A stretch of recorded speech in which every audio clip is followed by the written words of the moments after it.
Alright, so come yap with me while I cut some limes. Um, I've been recently actually been posting on my threads a lot. I post a lot of my thoughts, opinions, and advice on there. And recently I did post about EQ, where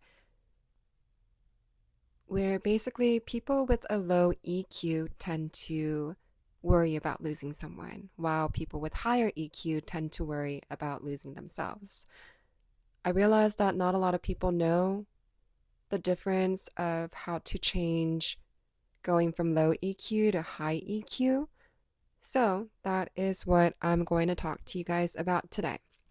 We're going to change the emotional equation from scared of losing someone to scared of losing yourself.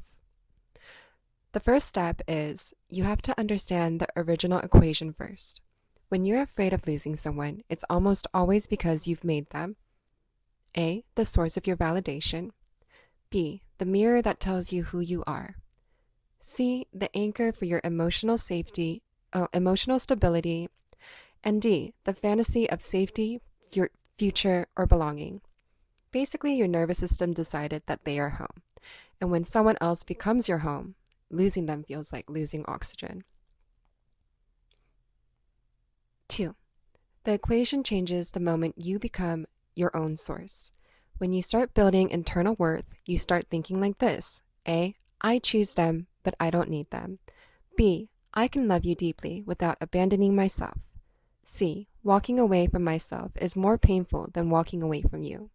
This is when the fear flips. You realize that losing yourself is the real danger. Losing them is survival.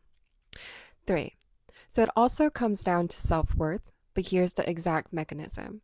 Self-worth does these three specific things. A, it raises your standards. You start thinking, if you cost me my peace, my self-respect, or my clarity, you're too expensive.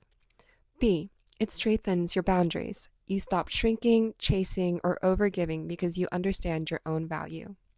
C, it changes your identity. You no longer identify as the abandoned one, the rejected one, the unchosen one. And instead, you become the grounded one, the self-respecting one, and the one who chooses consciously. When your identity shifts, your fear shifts. And then 4, how you actually do this. Well, I'm going to give you some practical steps, and it's 1, you name your self-betrayal patterns. Ask, where do I overextend?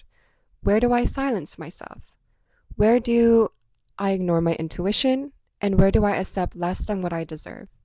When you see where you lose yourself, you become motivated to protect yourself. 2, you start honoring your inner signals. If something feels off, that feeling becomes a boundary, not a debate. 3, you make self-respect your non-negotiable. Self-respect becomes the highest authority, higher than desire, fear, attachment, longing, chemistry, fantasy. And this is the switch.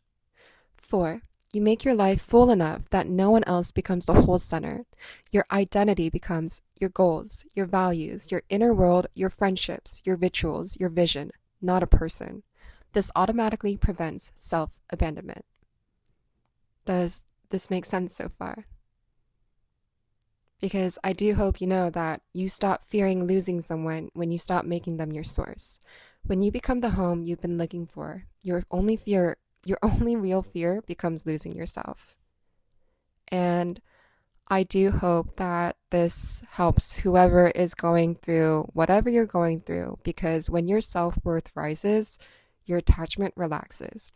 You realize losing yourself is far more dangerous than losing anyone else.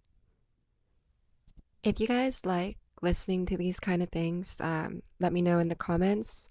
I definitely am in this world to heal rather than to stay the same. I do think I see a lot of people that don't want to evolve. And actually, one of my favorite quotes is, some people are put on this world not to evolve, but to show you what it's like if you don't.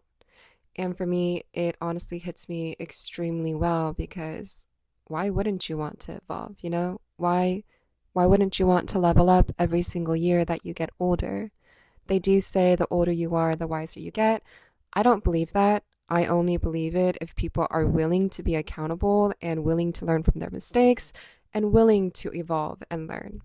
Otherwise, you're just going to be stuck doing the same things over and over and over again.